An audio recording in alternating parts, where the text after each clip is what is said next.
নমস্কার, দেখছেন নিউজ 18 বাংলা। আমি রুমেলা রয়েছি আপনাদের সঙ্গে। খবর দিনভরের শুরুতেই যে খবরের দিকে নজর রাখবো, ভোটবঙ্গে এবার নির্বাচনী দামামা বাজার পালা। আজই নির্বাচন কমিশনের তরফ থেকে পশ্চিমবঙ্গ সহ 5 রাজ্যের ভোটের নির্ঘণ্ট ঘোষণা।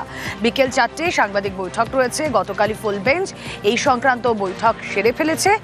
কি জানা যাচ্ছে আর নির্বাচন কমিশন সূত্রে জানবো। প্রতিনিধি মৈত্রী ভট্টাচার্য রয়েছেন সঙ্গে। মৈত্রী,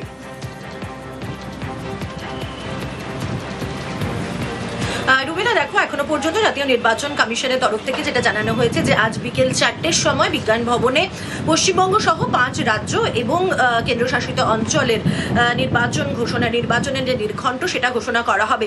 এর আগে আমরা দেখেছি যে কমিশনের ফুল বেঞ্চ এই সমস্ত রাজ্যগুলিকে পরিদর্শনে গিয়েছে এবং শেষ পশ্চিমবঙ্গের পরিদর্শন সেরে গত সোমবার ফিরেছে, গত মঙ্গলবার ফিরেছে কমিশনের ফুল বেঞ্চ।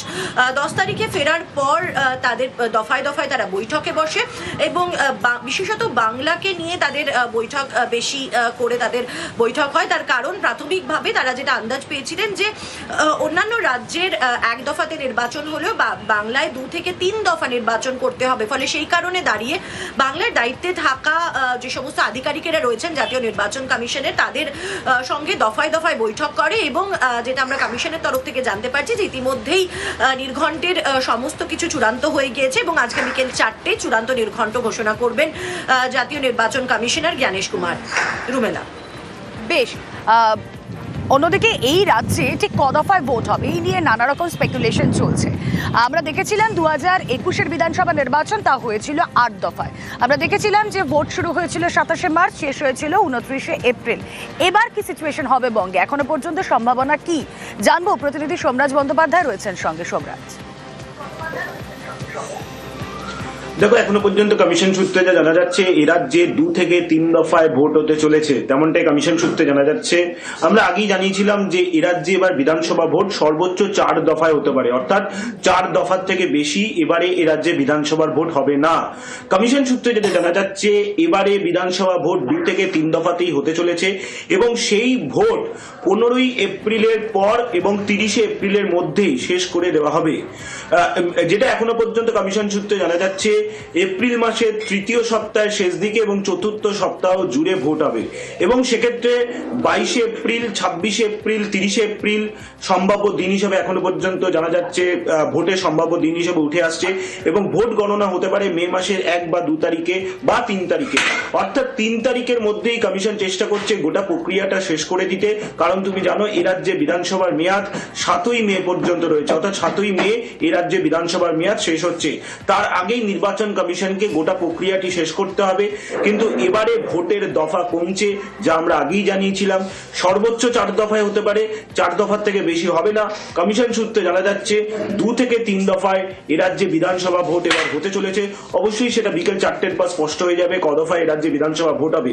কিন্তু জাতীয় নির্বাচন কমিশনের ফুল বেঞ্চ যখন এ রাজ্যে এসে বৈঠক করে গিয়েছিল, তখন কমিশনের আধিকারিকদের, অর্থাৎ এ রাজ্যের শীর্ষস্থানীয় আধিকারিকদের ইঙ্গিত দিয়ে গেছিলেন যে এবারে ভোট কম দফায় তারা করতে চলেছেন। যদিও আইন শৃঙ্খলাকে মাথায় রেখেই কমিশন এই সিদ্ধান্ত নেয় এবং সেই কারণেই কমিশন সূত্রে জানা যাচ্ছে এবারের ভোটে আরো বাহিনী, অর্থাৎ 2024-এ যে পরিমাণ কেন্দ্রীয় বাহিনী আমরা দেখেছিলাম তার থেকে বেশি বাহিনী এবারের ভোটে মোতায়েন হতে চলেছে। তুমি জানো ইতিমধ্যে এই রাজ্যের 2 দফায় 480 কোম্পানি কেন্দ্রীয় বাহিনী মোতায়েনের কথা বলেছিল ভোট ঘোষণার আগেই, যার মধ্যে ইতিমধ্যেই 420 কোম্পানিরও বেশি বাহিনী এ রাজ্যে মোতায়েন হয়ে গেছে। পর্যায়ক্রমে সেই বাহিনী মোতায়েন চলছে। কমিশন সূত্রে জানা যাচ্ছে ভোট ঘোষণার পরপরই এ রাজ্যে আরো বাহিনী মোতায়েন হবে এবং 2024-এর লোকসভা নির্বাচনের থেকেও বেশি বাহিনী এবারে এ রাজ্যে মোতায়েন হতে চলেছে। ফলত সব মিলিয়ে 2 থেকে 3 দফাতেই এ রাজ্যে বিধানসভা ভোট মে মাসের প্রথমেই গণনা হবে এবং 7ই মের আগেই গোটা প্রক্রিয়া নির্বাচন কমিশন শেষ করে দেবে। আরো একটি বিষয় সোমরাজ তোমার থেকে জানতে চাইবো, এই মুহূর্তে যদি আজ ভোট ঘোষণা হয়ে যায় তাহলে হাতে সময় রয়েছে কিন্তু খুব কম। যে নামগুলো এখনো পর্যন্ত বিচারাধীন রয়েছে, যারা নাম তুলতে পারেননি, তাদের জন্য নানা রকম সংবিধান মেনে নানা রকম জায়গা ছেড়ে রাখা হয়েছে। কিন্তু এই ভোট ঘোষণা হয়ে গেলে সেই ভোটাররা তারা কিভাবে প্রসিড করবেন, কিভাবে কাজ চলবে তাদের নাম তোলার, কি জানা যাচ্ছে এখনো পর্যন্ত? এখনো পর্যন্ত কমিশনের তরফে যেটা জানা যাচ্ছে যে এই সপ্তাহেই একটি সাপ্লিমেন্টারি তালিকা প্রকাশ হতে চলেছে। এখনো পর্যন্ত 15 লক্ষেরও বেশি অভিযোগের নিষ্পত্তি নির্বাচন কমিশন তারা যেটা জানাচ্ছে যে জুডিশিয়াল অফিসাররা করে ফেলেছেন এবং কমিশন মনে করছে যে বিধানসভা ভোটের যে মনোনয়নের শেষ দিন সেই শেষ দিন পর্যন্ত নাম তোলা যাবে ভোটার তালিকায়।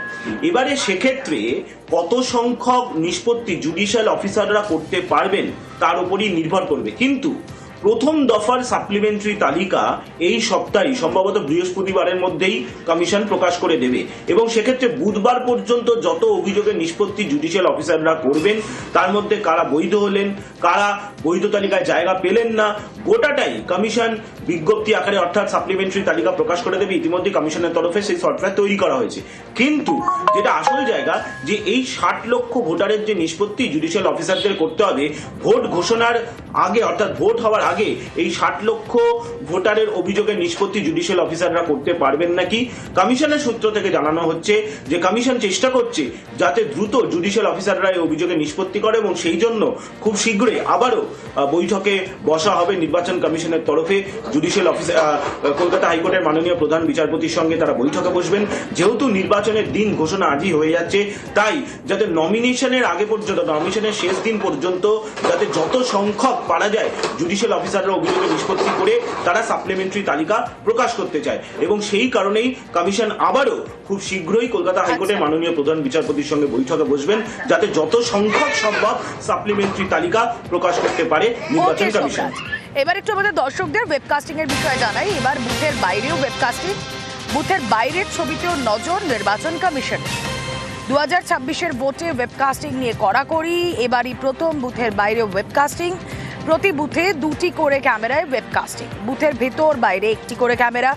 যেগুলো স্পর্শকাতর বুথ সেখানে 3টি ক্যামেরা ওয়েবকাস্টিং, বুথের ভেতর 2টি ক্যামেরা এবং বাইরে 1টি ক্যামেরা। এবার 100% বুথেই হবে ওয়েবকাস্টিং।